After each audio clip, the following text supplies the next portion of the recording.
Even the white satin of her dress seemed gray in comparison to the dazzling whiteness of her skin. Her blue eyes, framed by thick black lashes, sparkled like precious gems. She was breathtaking. This beauty, Gabrielle, from the Este family, who appeared at the court of King Henry III, immediately captured the attention of every man present. Princes and dukes vied for the privilege of receiving her charming smile. Yet Gabrielle had no idea, in that gloomy year, what heights her fate might elevate her to. If it is true that nature rewards a woman with daughters to honor her beauty and leave a legacy for future generations, then Françoise de la Bourdissière was particularly favored by fate. 7 beautiful daughters were born from her marriage to Antoine d'Estrées. This lady was a subject of much gossip in Paris. She had enjoyed the favor of King Henry III for a time, and her daughters did not suffer from a lack of male attention. Madame de Sévigné would later aptly refer to them as the family of mortal sin, and she would be right. Rumors circulated about the arrival of 16-year-old Gabrielle at the court. Some claimed that the girl was destined for the royal bed, and that Henry had even paid her mother 6,000 écus for this. Perhaps there was some truth to it, but the Este family could not hold on to the favorites. Yet this did not upset the beauty in the slightest, for so many sought her favor that they could have formed a line. That year was harsh for France. Henry III was assassinated, and the heir to the throne, Henry of Navarre, struggled to assert his power. Yet during this tumultuous time, Gabrielle's life was filled with sensual pleasures and happiness.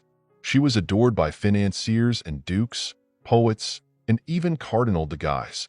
It remains unclear when Gabrielle's path crossed with Roger de Bellegarde, a friend of the new king. However, a popular version suggests that Henry IV saw the beauty next to Bellegarde, was taken aback, and soon took her for himself. However, this story has a few caveats. Gabrielle did not surrender to Henry right away, and their relationship even experienced a 6-month courtship period. The French king, a seasoned seducer, was genuinely in love, despite his reputation. Contemporaries noted the good-naturedness of the favorite, her sense of humor, and her lack of greed, which so often accompanies those who have recently risen to power. Gabrielle was regarded as a kind and generous young woman, and the gifts the king showered upon her were simply what any sovereign's mistress would receive. To grant his beloved a more serious status, Henry married Gabrielle to Nicolas de Liancourt. This was a shrewd move, for the husband could, if necessary, shield the king's indiscretions. The marriage was purely formal, and neither party took it seriously. Did Gabrielle love the king as he loved her? Most likely, yes.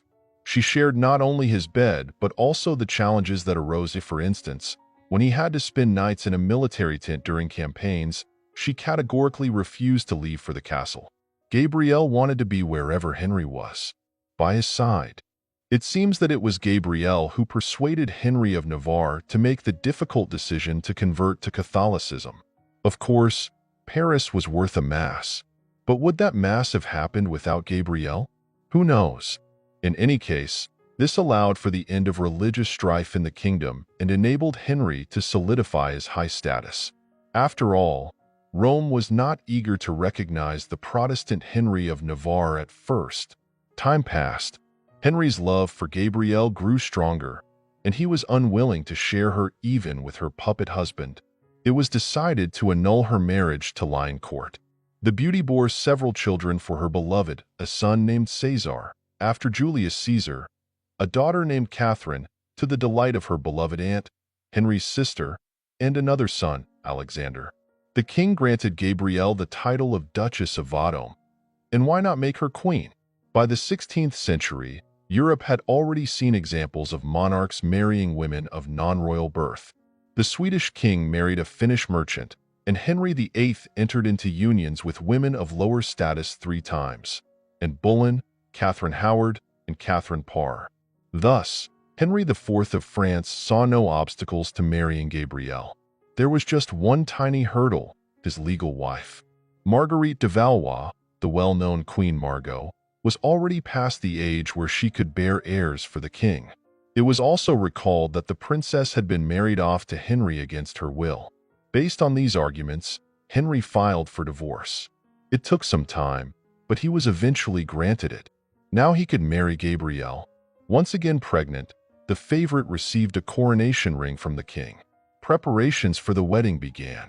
Henry's eldest legitimate son was to be recognized as the heir to the throne after the ceremony. King Caesar. It sounded glorious, but fate halted Gabrielle on her way to the throne. The beauty fell ill. She could not carry the pregnancy to term, and the following day, Gabrielle passed away. The king was inconsolable with grief. Gabrielle's burial was conducted with the pomp befitting a queen. There was an attempt to investigate, as rumors of the young woman's poisoning began to circulate, but it led nowhere. The following year, Henry married Maria de' Medici. The children of this union, rather than Gabrielle's offspring, continued the Bourbon dynasty. The king's eldest son, Caesar, could never forgive fate for the crown slipping away from him. He spent the rest of his days desperately scheming against his royal half-brother. But that is a completely different story. If you enjoyed this, please subscribe, like, and thank you for your comments.